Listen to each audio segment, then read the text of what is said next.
मसीह मोगल शासक बाबर अयोध्या मस्जिद निर्माण करते हिंदू माने दाबी करते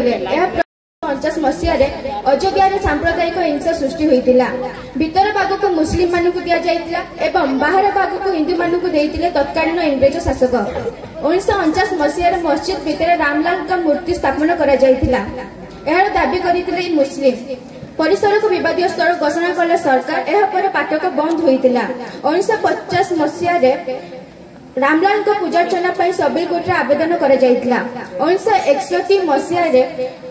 मूर्ति हटेଇବା सह विवादीय स्थल को स्थानांतर करने मामला हायर कले यूपी सोनी केंद्रीय बोर्ड 1946 मसीह हिंदू साधारण पाठक खोलने को निर्देश देले दौरा जज डिसेम्बर 6 1992 मसीह विवादीय ढांचा को भांगी देइथिले हिंदू कर सेवक पर सांप्रदायिक दंगा 2000 अधिक लोक मृत्यु होइतिला 2001 मसीह एलके आडवाणी सह कल्याण सिंह विरोध में मामला हटेदेले स्वतंत्र जज मोट 13 जन विरोध में मामला हटेदेले स्वतंत्र जज 2002 मसीह हिंदू कर सेवक ट्रेन में जाउथिबा बेले गोदरा निया लगे जाइतिला फଳରେ ଏଥିରେ 58 ଜଣଙ୍କ ମୃତ୍ୟୁ ହୋଇଥିଲା ପରବର୍ତ୍ତୀ ଦଙ୍ଗାରେ 2000 ରୁ ଅଧିକ ଲୋକଙ୍କ ମୃତ୍ୟୁ ହୋଇଥିଲା 2010 ମସିହାରେ ଅଯୋଧ୍ୟାକୁ ବାଣ୍ଟି ଦେଇଥିଲା ଆଲାହାବାଦ ହାଇକୋର୍ଟ ହିନ୍ଦୁକୁ 2/3 ସ୍ଥାନ ଏବଂ 1/3 ସ୍ଥାନ ୱାକଫ ବୋର୍ଡକୁ ଦିଆ ଯାଇଥିଲା 2010 ମସିହା 2011 ମସିହାରେ ଆଲାହାବାଦ ହାଇକୋର୍ଟ ରାୟ ଉପରେ ରହିତାଦେଶ ଦେଲେ ସୁପ୍ରିମ କୋର୍ଟ 2017 ମସିହାରେ କୋର୍ଟ ବାହାରେ ସମାଧାନ ପାଇଁ ନିର୍ଦ୍ଦେଶ ଦେଲେ ସୁପ୍ରିମ କୋର୍ଟ फेब्रुआरी 5 नवेम्बर 9 2019 मसीह विवादीय जमी को रामलाल को देवाई निर्देश देले सुप्रीम कोर्ट मुस्लिम मान को मस्जिद निर्माण करने 5 एकर जमी देवा निर्देश देले केंद्र और यूपी सरकार यह विश्वर तृतीय बृहत्तम मंदिर यार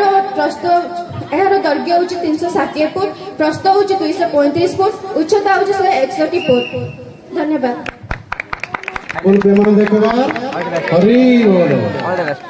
शेष प्रतियोगी आकाश सब्र +3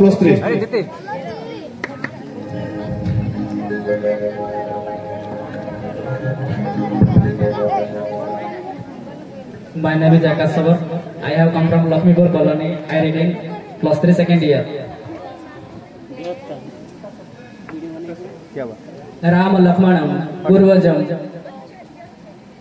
रघुकुल स्थापति सुंदरम काकस्तम करुणाकर गुणनिधि विप्र प्रियम राजेन्द्रम सत्य संदनम दशरथ तनयम श्यामलम शांतमूर्ति वंदे लोकाभिराम रघुवर रघुकुल तिलकम रावणम रावणारी आजिकार यही पवित्र 17तम छात्र छात्री सभा को आयोजन करिथिबा समस्त कर्मकर्ता को मोर अंतर गभीरतम प्रदेश प्रणाम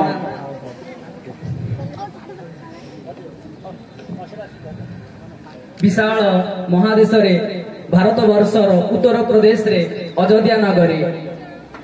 एहार परिसीमा 2 हेक्टर 77 डेसिमल बा 96 वर्ग माइल एहार राजधानी साकेत अनेक वर्ष धरी सूर्यवंशी राजा माने राजनीति करी आसुथिले कालक्रमे अंग राजा सुपुत्र दशरथ राजा हेतिले एवं तांकर एतिके मात्र शेष बोल प्रेमानंद एक बार हरि बोल।